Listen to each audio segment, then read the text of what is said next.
Right, so welcome to The Explainer. Today we're looking at the two islands, boom versus reality. We've got a massive amount of ground to cover, so we're just going to jump straight in. Look, if you're reading the international financial papers, you'd honestly swear the streets here were paved with gold. On paper, the Irish economy is an absolute powerhouse. It's roaring ahead, driven by this totally unprecedented wave of foreign direct investment. And, from the outside looking in, sure, you'd agree that everything is grand. Just look at how these three core pillars are trending. Economic growth is absolutely surging, employment numbers are through the roof, and the tax revenues pouring into the government coffers are just massive. The headline data is undeniable. But here is the real kicker. If the country is genuinely generating so much wealth, why is everyday life feeling fierce, expensive, and totally uneven for the lads on the ground? You have to ask, why does the lived reality feel so fundamentally different from the spreadsheet reality? Okay, let's dive right into this. Section 1, the winner's enclosure. Who exactly is surfing this economic wave? Well, first up, you have the global multinational firms. We're talking big tech, pharma, finance. They've chosen Ireland as their European base, and they are the obvious winners here. They benefit massively from the setup, and in return, they bring serious jobs, massive investment, and they keep our national tax revenues highly buoyant. They're effectively shielding the overall economic stats from any localized downturns. Which brings us nicely to the workers actually in those sectors.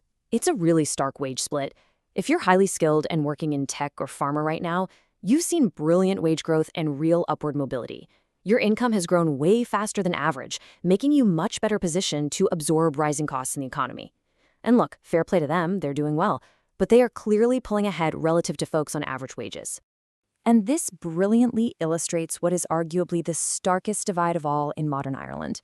On one side, we have the early homeowners, the ones who bought before the massive property surge. They are building equity, sitting pretty with relatively stable housing costs. But on the other side, the renters. They're basically funding someone else's wealth, breaking their backs to cover this relentless cost of living with absolutely zero equity to show for it. It's literally two totally different financial realities, splitting the country right down the middle based purely on when you were born or when you managed to scramble onto the property ladder. So let's move to part 2, the squeezed middle, the relentless pressure on working families. Take our young workers who are just early in their careers. Honestly, they're facing a fierce uphill battle just trying to build a life. They're entering a system where the baseline costs are already sky high, saving for a deposit is near impossible, and the competition for absolutely everything is intense. Their starting point is massively more challenging than what previous generations had to deal with. It really feels like the ladder has been pulled up behind them. Then you have the classic middle income trap.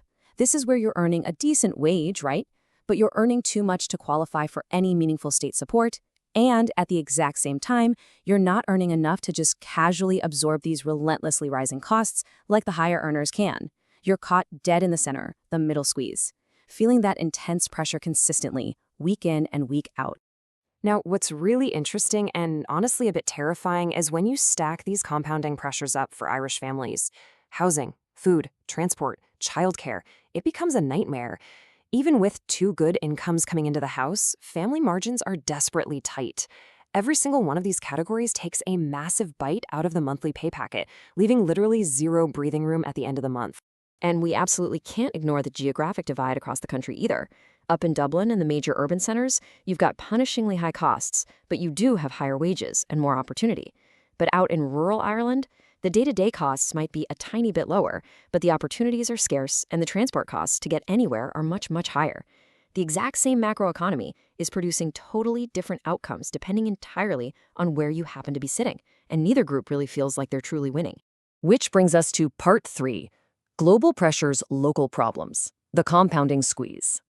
Basically, it works like this. Step 1, we have massive global pressures.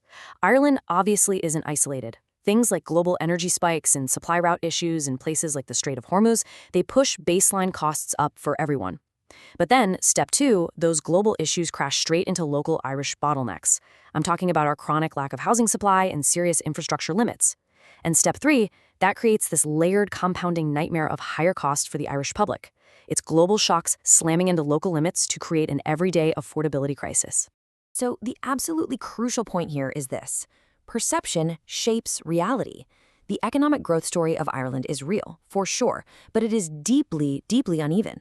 We literally have two totally different perspectives of the exact same economy existing side by side. If your assets are growing, you look around and see a highly successful system. But if you're struggling to pay your rent every month, you see a failing system. And the mad thing is, both realities exist at exactly the same time. Just to put a bit of historical context on this, the source material discusses this concept of systemic unevenness. That's basically a scenario where economic structures naturally create outcomes where certain groups benefit, while others are forced to bear the cost of maintaining the whole system. The source even points to historical examples like German colonial possessions. And yeah, obviously that's a completely different scale and context, but it proves the underlying dynamic. Systemic inequality and uneven wealth distribution is a known, recurring economic phenomenon. It's not a new concept. Let's move to part 4 and see how this builds. The cost of uneven growth. Where does this actually lead? Right now, the government is facing a brutal set of trade-offs. It's an impossible balancing act. How do you keep encouraging the foreign direct investment that keeps the entire country running while somehow keeping things affordable for normal working people? How do you support this runaway economic growth while simultaneously managing this glaring inequality through taxation and housing policy? It's a tough old slog to get right, and there are no easy answers. But here's the reality. If the current trajectory continues, where asset owners just keep winning and renters and middle-income families keep suffering, the long-term risks are incredibly severe. We're looking at a genuine threat to our social cohesion, potential economic instability, and massively shifting political dynamics. If too many people feel locked out and left behind, that pressure will eventually break. Which leaves us with a final lingering thought. Growth alone doesn't define a country's success. If Ireland is booming, you have to ask, who is actually benefiting from it? An economy is only ever as successful as the people it supports. And right now, that success feels very, very different depending on who you ask. Thanks a million for joining me for this explainer. I'll leave you to think on that.